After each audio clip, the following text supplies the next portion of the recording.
L'objectif en fait de ce bateau, c'est d'être entièrement autonome en énergie, c'est-à-dire qu'il y a suffisamment de surface de panneaux solaires pour recharger les batteries complètement au cours d'une journée de navigation. C'est-à-dire que soit on recharge complètement les batteries sur la journée, soit éventuellement on peut même naviguer sans utiliser les batteries du tout. Ce qui est le cas ici. Ici, on continue à charger les batteries et le bateau navigue uniquement sur l'énergie solaire. Alors c'est un bateau qui est destiné à quel usage? Alors c'est principalement les premiers usages, c'est pour des hôtels, pour des transports de passagers, pour des locations, pour du taxi. Voilà, et puis éventuellement pour du particulier aussi. C'est un produit qui est peut-être un petit peu élevé encore en coût pour des particuliers, mais qui par contre dans une utilisation professionnelle se rentabilise extrêmement vite puisqu'il n'y a pas de carburant, il n'y a pas d'entretien. C'est un bateau, là depuis une semaine qu'on est en essai, qu'on l'a mis à l'eau, on n'y fait strictement rien, il se recharge tout seul, on ne le branche jamais sur le secteur. Et voilà, ça c'est le côté extrêmement pratique de ce bateau pour des usages professionnels. Si d'un coup de soleil, il a combien d'autonomie? Il a encore, à petite vitesse, encore 8 heures d'autonomie. On a fait des essais de nuit.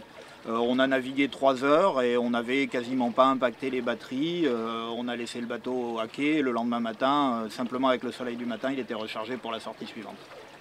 Donc c'est uniquement en mer calme et à proximité des côtes ou on peut aller un peu plus loin?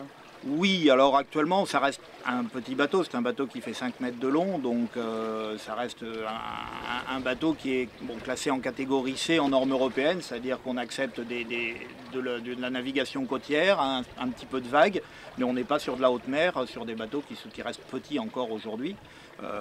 Par contre, c'est pas que du lac, c'est-à-dire qu'on a un bateau, voilà, vous l'avez vu ce matin, on navigue, il y a une petite queue de Mistral, on navigue face au vent et on a encore des bonnes performances, le bateau avance, il reste manœuvrant et ça reste un vrai bateau. Voilà, c'est pas un bateau de rivière ou de lac. C'est le seul aujourd'hui et effectivement, il faut reconnaître que l'équation est assez complexe à résoudre.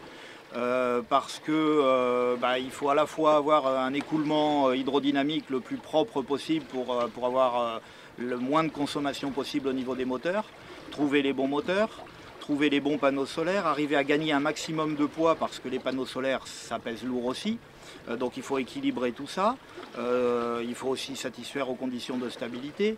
Il faut aussi trouver des batteries qui soient d'une technologie qui soit suffisamment performante pour là aussi être encore en économie de masse satisfaisant.